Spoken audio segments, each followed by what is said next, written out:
오늘 우리에게 주시는 하나님 말씀은 요한복음 2장 1절에서 11절 말씀입니다.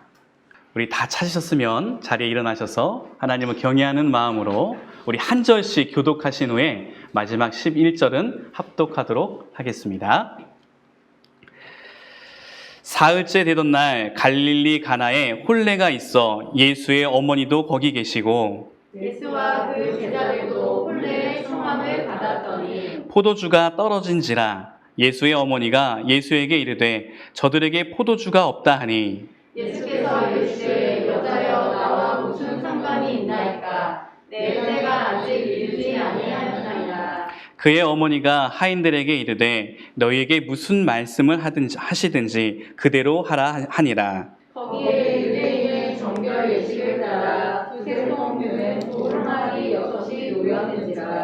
예수께서 그들에게 이르시되 항아리에 물을 채우라 하신즉 아기까지 채우니 이제는 떠서 연회장에게 갖다 주라 하시매 갖다 주었더니 연회장은 물로 된 포도주를 맛보고도 어디서 났는지 알지 못하되 물 떠온 하인들은 알더라.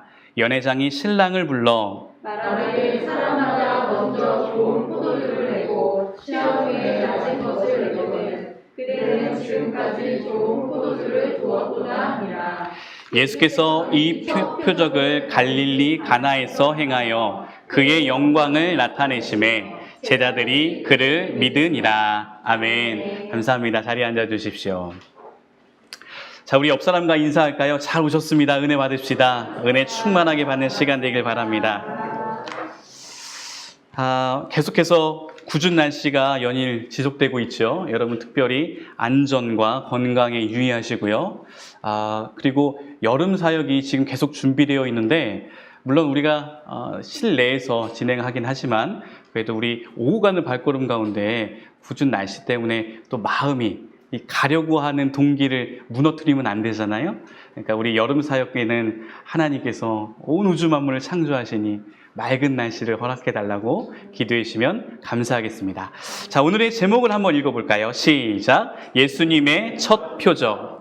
자, 오늘은요, 팀 켈러 목사님의 네 번째 인생 질문에 대해서 알아보도록 하겠습니다. 계속해서 우리가 인생에 오는 질문들을 던지고 있어요. 누구나 한 번쯤은 하는 질문들, 그 질문들 가운데 성경은 어떻게 대답하고 있는지, 또 우리는 어떻게 말해야 되는지를 잘 대답해주고 있습니다. 특별히 이 팀 켈러 목사님의 인생 질문이라는 서적에 저는 인사이트를 얻어서 거기에 기초를 하여 저에게 주신 또 감동을 섞어서 말씀을 준비하도록 하겠습니다. 자, 오늘은요, 우리가 정말 잘 알고 있는 물이 변하여 포도주가 되는 사건입니다. 우리 어렸을 때도 주일학교 다닐 때 저도 불렀던 찬양이 있어요. 예수님이 말씀하시니 물이 변하여 포도주 됐네. 안 다니신 분들은 모르겠지만 저같이 고퀄리티의 성경학교와 주일학교를 다니셨던 분들은 아실 겁니다. 그냥 뜬금없이 그냥 불렀던 것 같아요. 물이 변하여 포도주가 됐다. 술을 즐겨 하시는 분들에게는 예수님도 술을 좋아하시나 봐. 물을 변화시켜서 포도주를 만드니까. 왜 저의 얼굴을 쳐다보지 못하죠? 술 얘기하니까요. 괜찮습니다. 저를 보세요. 예수님이 첫 표적을 물이 변하여 포도주가 되는 사건을 만드셨다는 것은 아주 매우 큰 의미가 있습니다. 왜냐하면 여러분이 가수라고 생각해 보세요. 첫 쇼케이스는 유리 전시물이 아니라 일반 가수들에게 쇼케이스는 첫 앨범 발표를 쇼케이스라고 얘기하죠. 혹은 이제 영화를 첫 개봉하는 지금 상황이에요. 어떤 마음가짐을 갖고 그 첫 쇼케이스를 준비할까요? 아무런 준비 없이, 대책 없이 그렇게 준비할까요? 아니에요. 처음 스타트이기 때문에 만발의 준비를 다 합니다. 최선을 다하고요. 아주 예민하고 세심하고 정밀하게 준비하죠. 그래서 요한복음에 나와 있는 예수님의 7가지 표적 중에 오늘 이 첫 번째 표적이 가장 의미가 있다 해도 과언이 아닙니다. 자, 그렇다면 여러분 우리가 용어를 한번 정리해 볼 필요가 있어요. 표적이란 말이 무엇인가? 표적은요, 어떤 것을 나타내고자 하는 상징적인 태도, 의미예요. 영어에서 말하는 기적은 미라클이죠. 근데 이 표적이란 단어는 영어에서는 사인이라는 단어를 씁니다. 어떤 표시, 신호라는 거죠. 특별히 예수님께서 표적이라고 하는 것은 신성을 나타내시고자 하는 상징적인 표현들이에요. 그러니까 오늘 단순히 물이 변하여 포도주가 된 것은 연회장에 포도주가 다 떨어졌는데 예수님이 그것을 보시고 연회에 충만하게 기쁨을 공급하기 위해서 물을 포도주로 바꾸셨구나 라고 하는 개념이 아니라 여기에는 예수님이 신성을 보여주기 위한 상징적인 의미가 깃들어져 있다는 거예요. 제가 한번 표적을 한번 보여드려 볼게요. 예를 들면 이겁니다. 여러분 여기를 잘 보십시오. 제가 동전이 하나 있는데요. 이 동전을 입에 넣으면 엉덩이로 나옵니다. 자, 먹겠습니다. 먹었어요. 엉덩이에서 나옵니다. 엉덩이 딱 뽑았어요. 이 마술을 보면서 우리 아이들이 뭐라고 할까요? 더러워. 이렇게 있죠. 이 마술을, 이 미라클을 보면서 더럽다 이럴 거예요. 근데 제가 이 마술을 보여주면서 이렇게 얘기하는 거예요. 얘들아, 정말 더러운 게 뭔지 알아? 성경에 보니까 예수님이 입으로 먹고 뒤에서 나온 게 사람을 더럽게 하는 게 아니라 음란한 마음, 정욕의 마음, 죄된 마음으로부터 나오는 이 안에서부터 나오는 말, 행동이 사람을 더럽게 하는 거야. 저는 지금 예수님께서 하신 진짜 인간들에게, 우리 인생들에게 더러운 것이 무엇인가를 나타내고 말하기 위해서 좀 비위생적인 마술을 지금 보여준 거예요. 마치 이와 같습니다. 예수님이 한 표적은 그냥 그 이적과 기적으로 머무르는 것이 아니라 그것은 반드시 어떤 것을 나타내고자 하는 상징적인 의미가 숨겨져 있어요. 근데 그 어떤 것이 무엇이라고요? 예수님의 신성, 예수님이 하나님이라는 것을 보여주기 위한 표적이라는 겁니다. 자, 오늘 말씀을 한번 볼게요. 혼인잔치가 벌어지고 있습니다. 여러분 성경에서는요, 혼인잔치가 나올 때 예수님이 신랑이 되시고 예수 그리스도를 따르는 우리가 신부로 묘사하는 것이 굉장히 많습니다. 특별히 호세아는, 구약에 있는 예언자 호세아는 이 신랑과 신부를 빗대어서 하나님과 이스라엘 백성을 나타내기도 했어요. 그래서 여기서요, 이스라엘 백성이 하나님을 따르지 않고 바알을 믿는 것을 보며 하나님은 뭐라고 말씀하시냐? 이스라엘 백성이 나 여호와 하나님을 따르지 않고 이방신인 바알신을 따르는 걸 보며 간음했다라는 표현을 써요. 간음. 그러니까 지금 단순히 신과 사람의 관계가 아니라 부부의 관계로 하나님과 우리 관계를 묘사하시고 계세요. 그리고 우리 마음 가운데 하나님이 아닌 다른 것을 했을 때 마치 내 남편이, 내 아내가 간음한 것과 같은 마음을 하나님이 갖고 계시다는 것을 우리에게 알려주시는 거예요. 그러니까 얼마나 그게 강력한 그 묘사입니까? 얼마나 어떻게 보면 긴장감 있는 묘사인 거죠. 내가 하나님 외에 다른 신을 섬기게 된다면 마치 이렇게 간음했던, 상대가 간음하는 것과 같은 마음을 지금 하나님이 갖고 계시는구나. 그래서 이 혼인잔치의 비유도 어떻게 보면은 신랑 되신 주님과 신부 되신 우리가 연합하여서 기쁨을 누리는 그런 연회의 장소로 묘사할 수가 있습니다. 계속해서 뒤에 말씀을 보겠지만 여러분 요걸 하나 기억하세요. 신랑 되신 예수님, 신부 되신 나예요. 자, 근데 가나의 혼인잔치에 예수님과 예수님의 어머니와 제자들이 초청이 됐어요. 제가 가나에 있는 이 지역을 가보지는 못했으나 랜선 여행을 한번 떠나봤습니다. PPT를 한번 보여주시겠어요? 이 가나 혼인잔치의 이 기적, 첫 표적을 기념하기 위해서 이 지역에 교회가 세워져 있더라고요. 이 교회가 이런 식으로 세워져 있습니다. 아주 멋있게 세워져 있지요. 이 내부를 들어가면요, 이런 모습으로 되어 있습니다. 이 내부가 이렇게 되어 있어요. 멋있죠? 물론 그때 당시에 이런 성전이 있었던 건 아니고 그 장소를 기념하기 위해서 후대에 크리스찬들이, 카톨릭 신자들이 이 교회를 지금 세운 겁니다. 자, 근데 요 가나 혼인잔치를 기념하는 교회 지하에요, 그때 당시에 예수님이 이 돌 항아리에다가 물을 채워라 하는 그 항아리를 유적을 발견해가지고 전시했더라고요. 한번 다음 PPT 보여주시겠어요? 바로 요겁니다. 생각보다 엄청 크고 무겁게 생겼지요. 그 안은 이렇게 생겼어요. 이렇게 구멍을 파가지고 저기 안에다가 물을 집어넣는 거죠.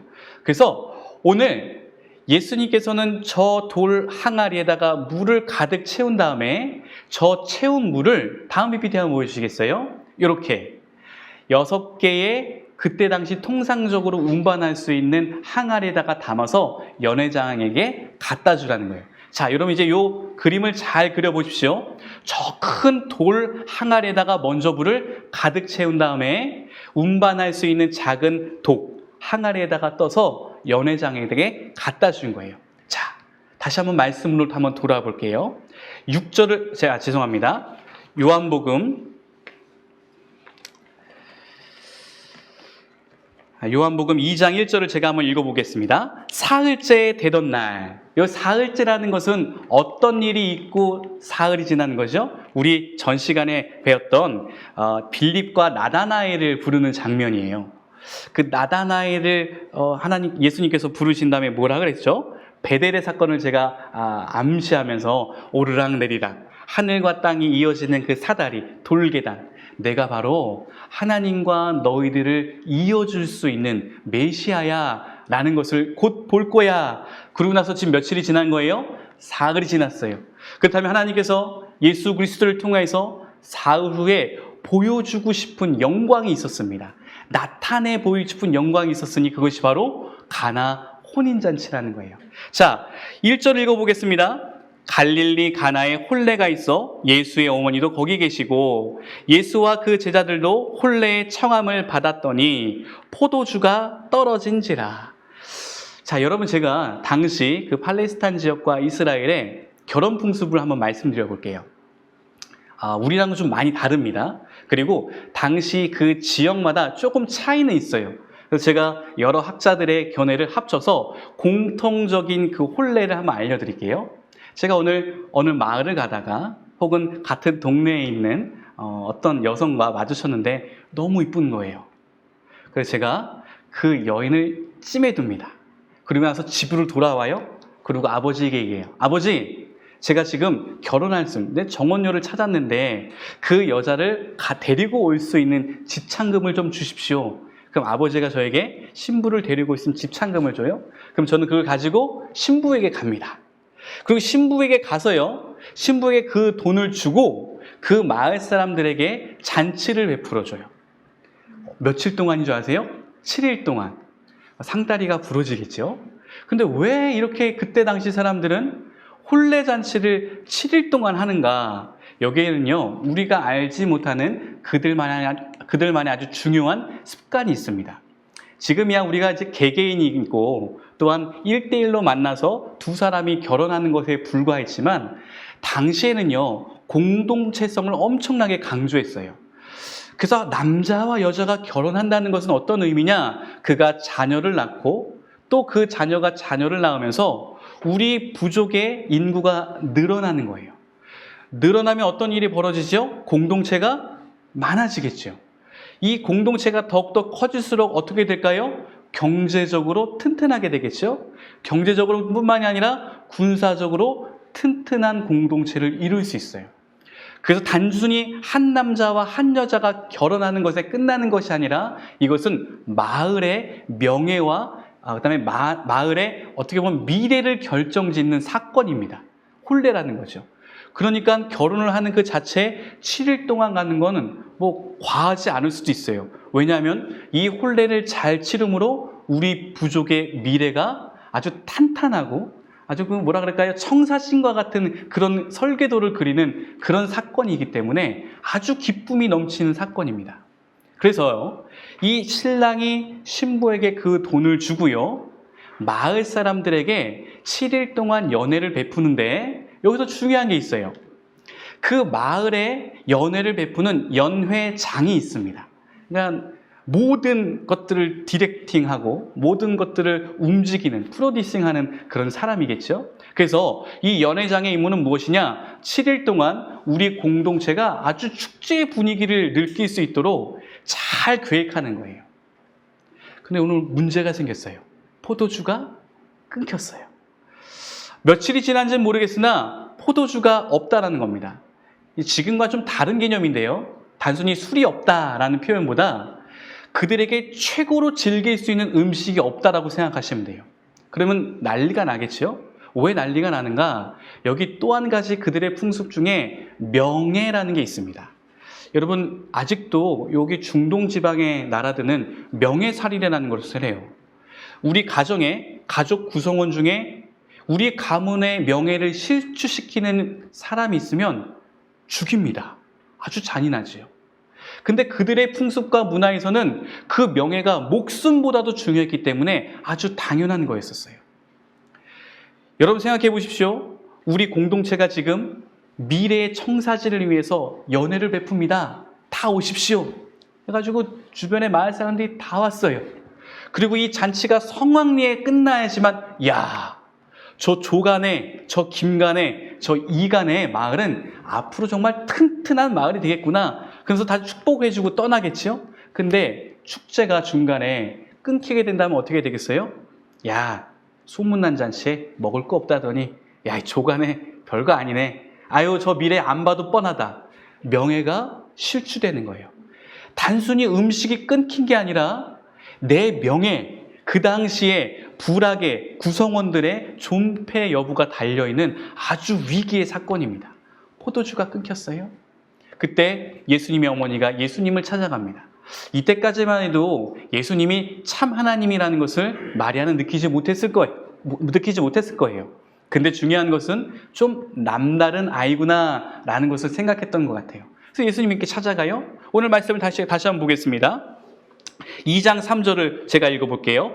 포도주가 떨어진지라. 예수의 어머니가 예수에게 이르되 저들에게 포도주가 없나이다 하니 예수께서 이르시되 여자여 나와 무슨 상관이 있나이까 내 때가 아직 이르지 아니하였나이다. 참 아들로서 어머니에게 할 수 있는 말인가요? 어제도 저희 어머니가 오셨다 가셨는데 어머니가 저에게 요구했던 바가 몇 가지가 있습니다. 방송을 할 때는 넥타이를 잘 고쳐매고, 그리고 넥타이는 여러 개가 있는 거 알고 있으니까 바꿔서 매라. 이런 얘기를 하시고요. 기도해라. 성도들의 삶을 위해서 날마다 깨어 기도해라. 제가 얘기하는 거죠. 여자여, 그것이 당신과 나랑 무슨 상관이 있나이까? 아직 내 때가 아니니이다. 그럼 저희 어머니 어떻게 할까요? 바로 원펀치, 쓰리강냉이 나오는 거죠. 근데 이 사건에 대해서 정말 난해한 구절이라서 참 풀기가 힘듭니다. 제가 이 서적을 보는 가운데, 주석을 보는 가운데 마음에 와닿던 것은 일단은 예수님은 자신의 때를 어머니에게 어필하면서 거리감을 두고 싶어 하셨다는 거예요. 왜 그때가 아니었기 때문에 거리감을 두는가? 그래서요, 예수님 말하는 때가 무엇인지 제가 또 찾아봤습니다. 성경에서 말하는 예수님의 때라는 것은 아버지 하나님께 돌아가는 시기를 얘기합니다. 여러분, 예수님이 하나님 아버지에게 돌아간다는 것, 하나님이 계신 곳에 간다는 것은 무엇을 의미하죠? 십자가상에서 달려 돌아가시는 거예요. 그래서 이 세상에서 존재하시는 것이 아니라 하나님 아버지의 나라에 먼저 가시면서 우리가 나중에 거할 처소를 예비하는 거예요. 그래서 이 때가 아니니이다 라는 것은 아직 제가 아버지 하나님께 돌아갈 때가 아닙니다. 즉 다시 말하면 십자가에 달려 죽을 때가 아닌데 어찌하여서 내게 포도주를 만들라고 하십니까? 라는 거예요. 단순히 포도주를 만들려고 그랬는데 왜 이렇게 거창하게 예수님이 말씀하셨을까? 여기에는요 아주 중요한 의미가 내포되어 있습니다. 여러분 지금 막 빨려 들어오고 계신가요? 온라인 지금 이야기 막 빨려 들어오고 계신가요? 저는 막 빨려 들어가고 있는데 계속해서 말씀 보겠습니다. 5절입니다. 그의 어머니가 하인들에게 이르되 너희에게 무슨 말씀을 하시든지 그대로 하라 하니라. 6절입니다. 우리 다 같이 한번 2장 6절을 읽어볼까요? 시작. 거기에 유대인의 정결 예식을 따라 두세 통 드는 돌 항아리 6이 놓여 있는지라. 여기 보니까요, 예수님이 십자가상에서 돌아가실 때를 먼저 이야기하시면서 예수님이 주목한 것은 포도주 항아리가 아니라 그때 당시에 정결 예식으로 쓰려 했던 돌 항아리 6개를 주목하셨어요. 여러분, 이 정결 예식이라는 것은 뭐죠? 우리 구약의 제사에 보면요, 물두멍이라는 게 있습니다. 성막이에요. 제사장과 또한 제사를 드리는 사람들이 이 제물에 각을 떠서 피를 다 뿌린 다음에 주님 전에 가기 전에 깨끗하게 손을 씻고 몸을 단정하는 물두멍, 지금으로 얘기하면 세면대 정도라고 될 수 있겠습니다. 그런데 이 세면대가 왜 중요하냐? 이 물두멍, 정결 의식에 쓰이려는 이 정결한 물이 왜 중요하냐? 여기에는요, 거룩한 하나님과 더럽게 죄악 가운데 입혀진 사람이 합쳐지기 위해서는 깨끗해져야 한다는 의미가 숨어져 있습니다. 여러분 생각해 보세요. 제 몸이 지금 몹시 더럽습니다. 근데 이 몹시 더러운 몸에 새 옷, 아주 하얀 새 옷을 입는다고 생각하세요. 이 새 옷, 하얀 새 옷에 제 더러운 몸으로부터 오염될 수 있는 물질들이 많겠지요? 반대로요, 제 몸이 엄청 깨끗해요. 근데 한 달 정도 입었던 아주 땀내가 쩔어 있는 그런 옷을 제가 입는다고 생각해 보세요. 깨끗한 제 몸 위에 냄새나는 그 옷이 어울릴까요? 어울리지 않아요. 불편해요. 마찬가지입니다. 하나님이 우리와 함께 하시려면 하나님은 거룩하시죠. 아멘이시죠? 하나님은 거룩하다는 것은 이미 인정된 사실이니 하나님은 깨끗해질 필요가 없으신 분이에요. 문제는 뭐예요? 우리가 더러운 죄인이라는 것이요. 그래서 우리가 하나님과 함께 하려면 깨끗해져야 되는데, 그때 당시 구약의 풍습을 그대로 갖고 왔던 이스라엘 백성들, 이 이스라엘 백성들은 집집마다 혹은 아주 저명한 그런 건물마다 정결 의식에 쓰인 이 돌 항아리를 넣었습니다. 그래서 자신들이 정결해지려고 그런 구약의 제사법을 지킨 것이죠. 자, 여러분, 키워드가 하나 있습니다.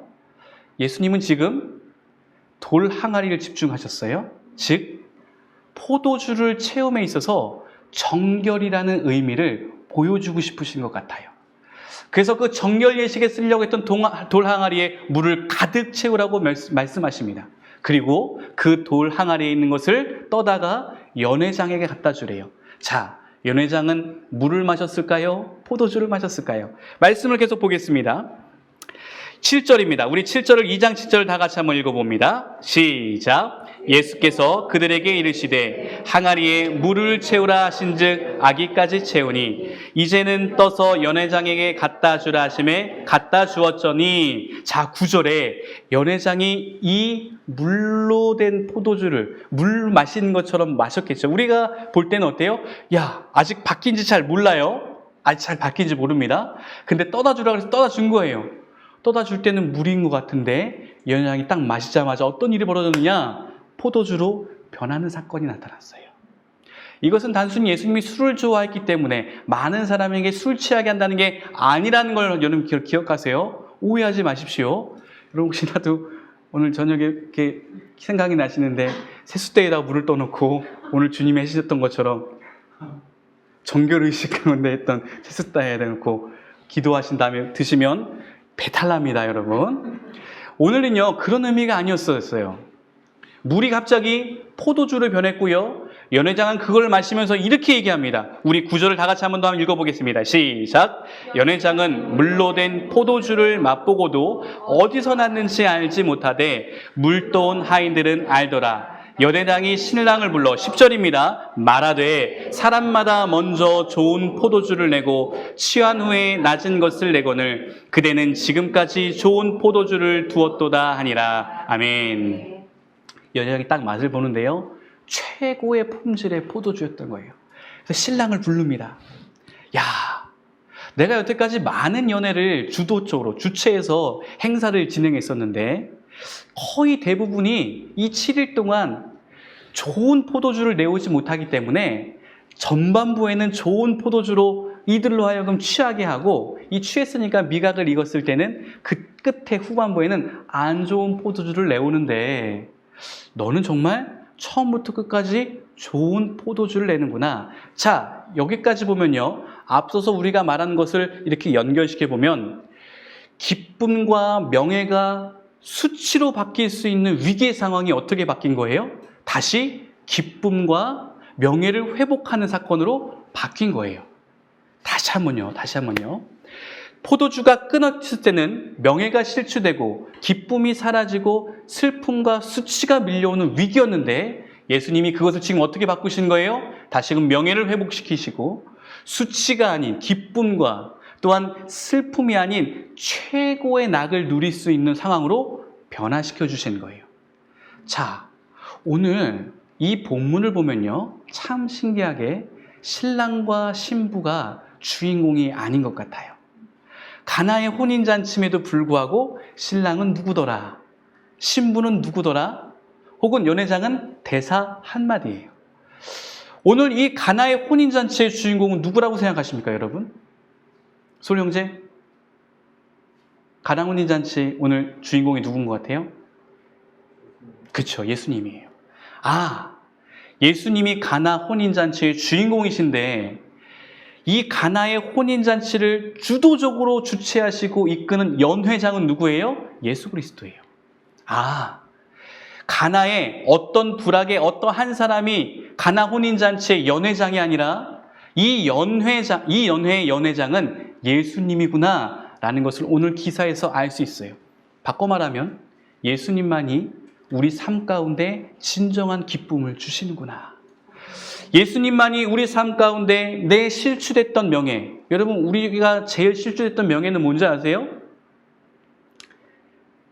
하나님이 창조하신 가장 완벽한 인간이었는데 죄로 인하여서 하나님과 단절된 게 가장 수치스러운 거예요.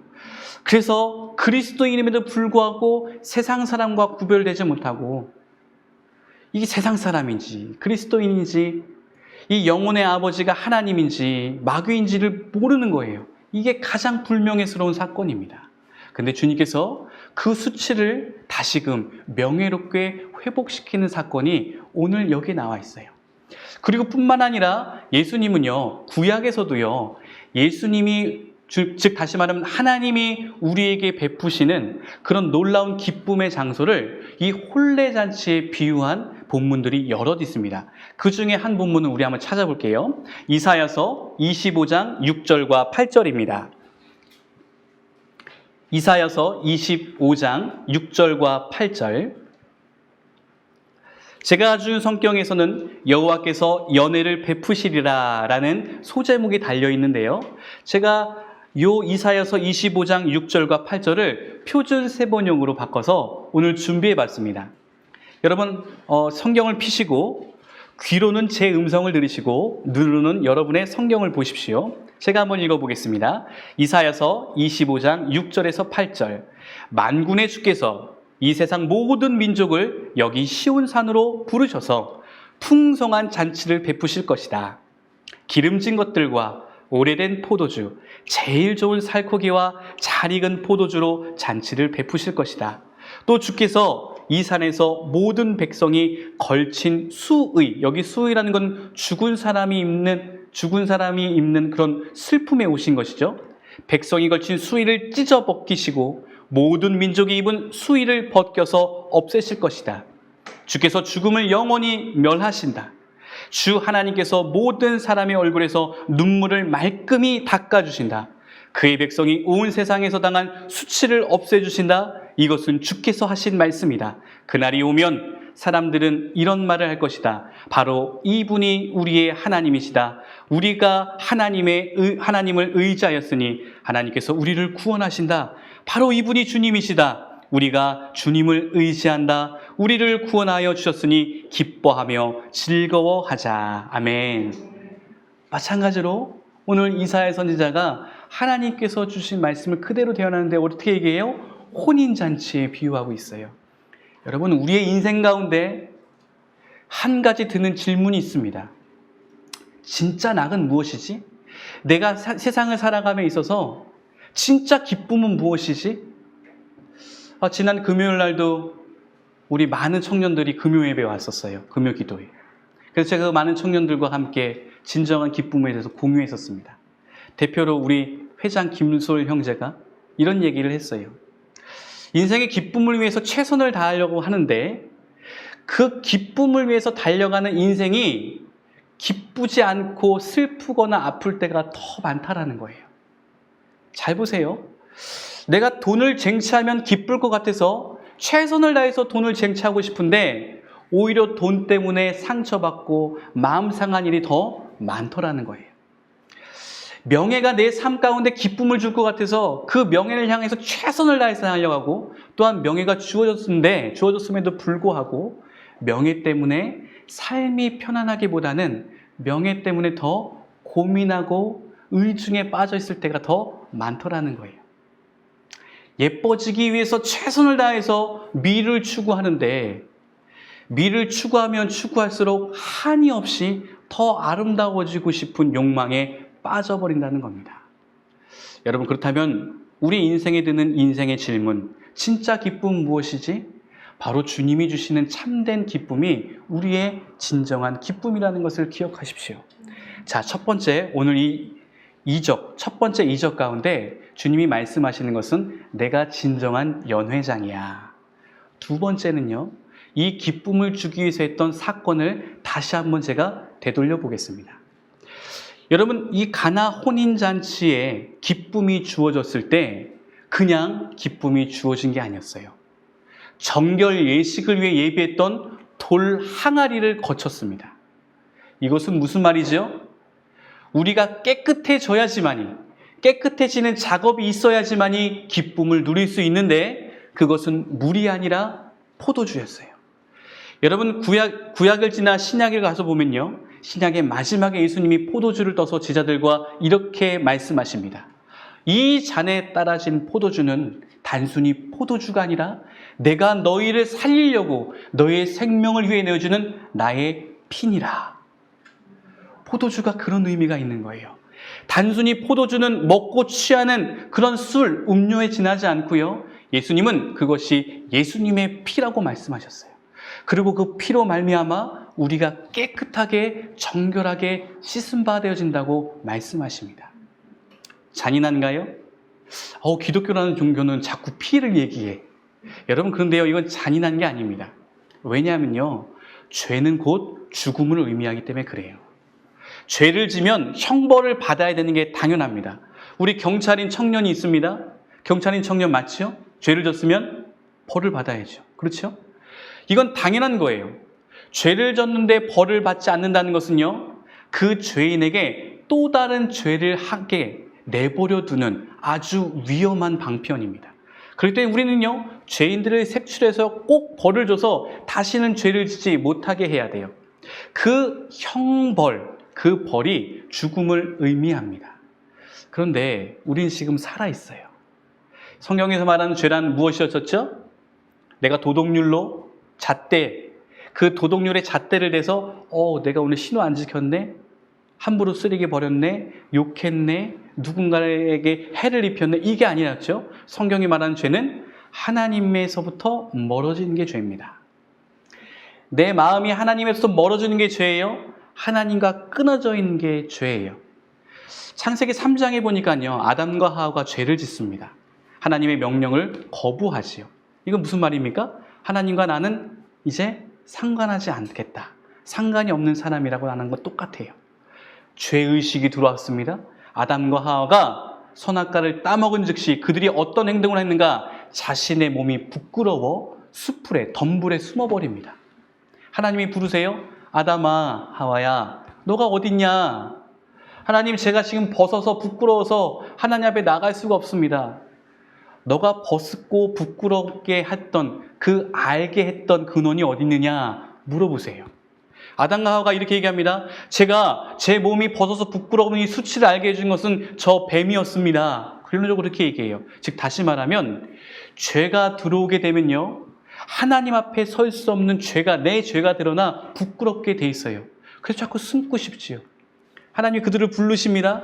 그때 그들이 나와서 했던 행동이 무화과 나무 잎으로 자신의 중요한 성기 부분을 다 가렸어요. 근데 주님께서는, 하나님께서는 그 광경을 보면서 뭐라고 얘기하십니까? 무화과 나무로 너의 죄가 가려지지 않아. 가죽옷을 지펴주세요. 물론 이 가죽옷은 여러 가지 의미가 있지만 우리 한비키즈 아이들이 2년 전인가요? 이 가죽옷을 지어주신 하나님의 그 대사를 보면서 희생을 얘기했습니다. 누군가 짐승이 죽어 그 가죽을 우리에게 줘서 입히시게 한 거지요. 여러분, 죄는 가리는 게 아니에요. 죄는 용서받아야 되고 씻음받아야 되는 겁니다. 자꾸 가리려고 하지 마세요. 내 죄가 깨달아질 때마다 숨거나 가리는 것이 아니라 주님께 나와 깨끗하게 씻음받고 고침받아야 되는 거예요. 믿으시는 여러분이 되시기를 간절히 축원합니다. 다시 한 본문으로 돌아볼게요. 그럼 그들이 기쁨을 누리기 위해서 하나님과 함께 그 연회장치의 놀라운 그런 평안함을 느끼기 위해서 그들이 해야 될 것이 있으니 정결한 의식이었는데 그것은 그들의 피가 아닌 예수 그리스도의 피로 말미암아 정결하게 씻음받아 된다는 거예요. 그래서 예전에 마리아가 이 포도주가 떨어졌으니 포도주를 채우라라고 얘기했을 때 아직 제 때가 아닙니다 라고 암시하는 것은 어떤 의미인지 알겠죠? 조금 뒤에 가면 내가 골고다 언덕에 올라가 십자가에 못 박혀 거룩한 보혈의 피를 흘릴 텐데 그때 가면 진정으로 내 피로 말미암아 하나님과 당신들이 합하여지는 놀라운 화해의 그런 속죄물이 드려지는 향연이 일어납니다 라고 얘기하신 거죠. 여러분, 오늘 말씀해 보면요, 주님의 포도주가 있음을 기억하십시오. 주님의 포도주가 끝까지 가니까 어때요?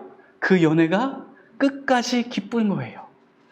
예전엔 제가요, 이 보혈이라는 찬양을 할 때마다 조금 멀리 제 핏보에 와닿지 않더라고요. 특히 보혈을 지나라는 찬양. 보혈을 지나 하나님 품으로 보혈을 지나, 이거 그냥 할머니가 부르시는, 어른들 권사님이 부르신 찬양인 줄 알았는데 제가 이제 송구하지만 나이가 이렇게 들면서 이 보혈이라는 게 되게 값지게 다가오더라고요. 보혈이 있어야 정말 기쁨이 있구나라는 게 조금씩 깨달아지더라고요. 야, 주님의 피가 나의 죄를 이렇게 말끔히 씻었구나. 내가 죽을 수밖에 없는데 지옥에 갈 수밖에 없는 나를 주님께서 사랑하셔서 끌어올려 주셨구나. 팀켈러 목사님은요, 이런 예화를 드셨습니다. 여러분, 예를 들면요, 여러분이 가장 아끼는 도자기가 있다고 한번 생각해 보십시오. 그런데 여러분 집에 놀러온 누군가가, 손님이 그 도자기를 깨트렸어요. 두 가지 반응이 나오겠죠? 삐! 그렇죠? 야! 띠! 나오겠죠? 가장 아끼는 건데. 두 번째 반응 어떤 거예요? 어우, 괜찮아요. 다치지 않았어요? 여러분, 전자입니까? 후자입니까? 저는 후자예요. 반대하니까요. 괜찮아요. 어쨌든 간에 깨진 도자기는 다시 만들 수 없습니다. 그렇죠? 손해를 입히기 마련이에요. 자, 그렇다면 깨진 도자기가 다시 아무렇지 않게 되려면 어떻게 해야 됩니까? 내가 이 도자기를 깨트린 사람을 용서해야 돼요. 혹은 용서하지 않아도 이 도자기와 같은 값어치와 의미를 갖는 것도 치환해야 됩니다. 바꿔야 돼요. 그래야 그 깨진 도자기로 인하여서 받은 상처가, 또한 상실감이 회복됩니다. 여러분, 무슨 말인지 아세요? 우리가 아무렇지도 않게 주님 앞에 나왔다는 것은 누군가가 손해를 입었고 그 누군가가 용서를 했고 그 누군가가 화해의 제스처로 말미암아 화목하게 했다는 거예요. 우리가 아무렇지 않게 은혜를 받은 것 같지만 그 은혜는 보네포 목사님이 말씀하신 것처럼 아주 값비싼, 정말 우리가 인생 가운데 지불할 수 없는 값비싼 값이 요구됐으니 그 요구는 무엇이었냐? 그 소유됐던 것은 무엇이었냐? 바로 예수님이었습니다. 말씀을 한번 정리해 보겠습니다. 오늘 가나의 혼인잔치에 첫 번째 예수님의 표적이 나타나고 있어요. 얼마나 예수님이 심사숙고했겠습니까?